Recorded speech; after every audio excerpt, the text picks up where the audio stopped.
नमस्कार, बहुत बहुत स्वागत आपका। मैं हूं आपके साथ ऋतु ज्ञानवानी। उपराष्ट्रपति जगदीप धनखड़ का अचानक इस्तीफा होने के बाद सियासी गहमागहमी अब तेज हो चुकी है। हर किसी के मन में यही सवाल है कि अगला उपराष्ट्रपति आखिर कौन होगा। चर्चा है कि उपराष्ट्रपति चुनाव के लिए बीजेपी के नेतृत्व वाला एनडीए गठबंधन जल्द ही अपने उम्मीदवार का नाम भी फाइनल कर लेगा। ये फैसला पीएम मोदी के विदेश दौरे से लौटने के बाद लिया जा सकता है। बीजेपी का प्लान यही है कि वो उपराष्ट्रपति पद के लिए अपना ही उम्मीदवार उतारे। आपको जानकारी दे दें कि हाल ही में जगदीप धनखड़ के इस्तीफे से ये पद खाली हुआ है और ऐसी चर्चा भी है कि सहयोगी दलों की सहमति से बीजेपी जल्द ही अपना उम्मीदवार चुनेगी। जगदीप धनखड़ के इस्तीफे के बाद अब एक बड़ा सवाल यही उठ रहा है कि देश का अगला उपराष्ट्रपति आखिर कौन होगा। इस रेस में अब नरेंद्र सिंह तोमर जुड़ गए हैं और वो फ्रंट रनर भी बताए जा रहे हैं। जगदीप धनखड़ के उपराष्ट्रपति पद से अचानक इस्तीफे के बाद अगले उपराष्ट्रपति के लिए चुनाव की तैयारियां अब शुरू हो चुकी हैं। चुनाव आयोग ने उपराष्ट्रपति चुनाव के लिए रिटर्निंग और सहायक रिटर्निंग अफसरों की नियुक्ति भी कर दी है और अब कुछ ही दिनों में चुनाव की तारीखों का ऐलान भी हो सकता है। अगले उपराष्ट्रपति की दौड़ में पूर्व कृषि मंत्री और वरिष्ठ बीजेपी नेता नरेंद्र सिंह तोमर का नाम भी फ्रंट रनर के रूप में सामने आया है, जिससे सियासी गलियारों में चर्चाओं का बाजार गर्म है। सूत्रों के मुताबिक अगले उपराष्ट्रपति को लेकर भाजपा और एनडीए में मंथन अंतिम दौर में है। बीजेपी अपने किसी वरिष्ठ और गैर विवादास्पद नेता को इस संवैधानिक पद के लिए चुनना चाहती है, जो संसद के उच्च सदन यानी राज्यसभा के अध्यक्ष के रूप में भी प्रभावी ढंग से काम कर सके। और इसी वजह से नरेंद्र सिंह तोमर का नाम तेजी से चर्चा में आया है।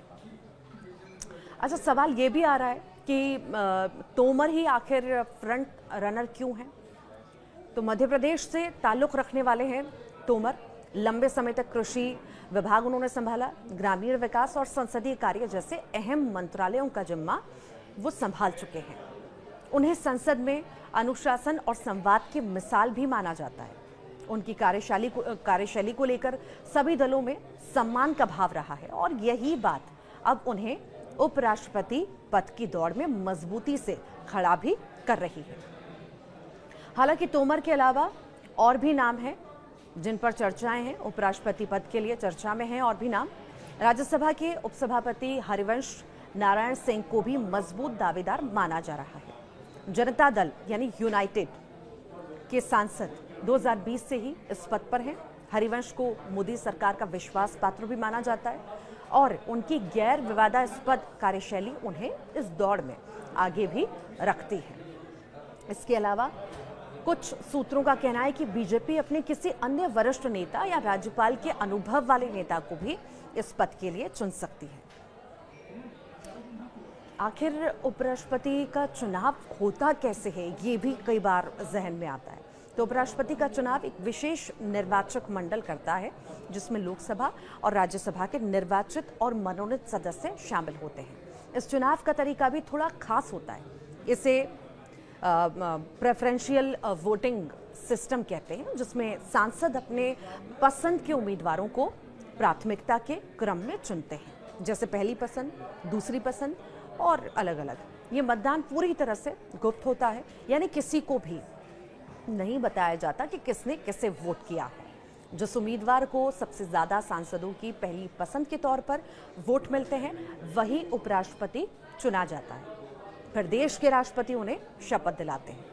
उपराष्ट्रपति का कार्यकाल 5 साल का होता है, लेकिन वे चाहें तो दोबारा चुनाव भी लड़ सकते हैं। उपराष्ट्रपति राज्यसभा के सभापति यानी कि चेयरमैन भी होते हैं। अगर राष्ट्रपति किसी कारणवश अपने पद पर काम नहीं कर पा रहे हों, तो उपराष्ट्रपति को कार्यवाहक राष्ट्रपति की भूमिका भी निभानी पड़ सकती है।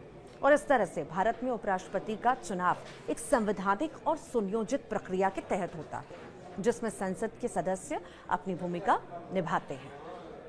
अहम क्यों है आखिर ये पद उपराष्ट्रपति का, कि अगर राष्ट्रपति है तो उपराष्ट्रपति क्यों जरूरी है, ये भी सवाल हमारे मन में आता है। तो उपराष्ट्रपति राज्यसभा का अध्यक्ष होता है। ये पद संसद की कार्यवाही को चलाने और सरकार के एजेंडे को आगे बढ़ाने में बेहद ही महत्वपूर्ण भूमिका निभाता है। बिहार में अक्टूबर-नवंबर में विधानसभा चुनाव होने हैं। इसके अलावा पश्चिम बंगाल, तमिलनाडु, केरल और असम राज्यों में भी अगले साल चुनाव होंगे। ऐसी स्थिति में उपराष्ट्रपति उम्मीदवार का चुनाव करते समय चुनावी समीकरणों का भी ध्यान में जो है पूरी तरह से रखा जाएगा। अब देखना है इस हिसाब से फिर जब समीकरण देखे जाएंगे तो किसका नाम आता है। चुनाव आयोग ने राज्यसभा के महासचिव को उपराष्ट्रपति चुनाव के लिए रिटर्निंग ऑफिसर अब नियुक्त कर दिया है। तैयारियां जोरों पर चल रही हैं और ये फैसला कानून और न्याय मंत्रालय के साथ सलाह करके और राज्यसभा के उपसभापति की सहमति से लिया गया है। तो वहीं तैयारियां अब तेज हैं। चुनाव आयोग ने गरिमा जैन और विजय कुमार को भी सहायक रिटर्निंग ऑफिसर नियुक्त किया है। ये दोनों राज्यसभा सचिवालय में संयुक्त सचिव और निदेशक हैं। जगदीप धनखड़ के इस्तीफे से उपराष्ट्रपति का पद खाली हुआ था, जिसके कारण ये चुनाव जरूरी अब हो चुका है। चुनाव आयोग ने पहले ही कहा था कि उसने चुनाव की घोषणा से पहले की गतिविधियां शुरू कर दी हैं। अब देखना होगा कि कौन सा नाम सामने आता है। कई सारे नाम दौड़ में तो हैं ही हैं, पर ऐसी पसंद पहली होगी जो विवादों से दूर रहा हो, अनुभवी नेता रहा हो, और उसे प्राथमिकता देने का काम बीजेपी या एनडीए कर रही है। फिलहाल नाम कई सारे हैं चर्चा में, मोहर किस पर लगती है देखना बेहद ही महत्वपूर्ण होगा। नमस्कार।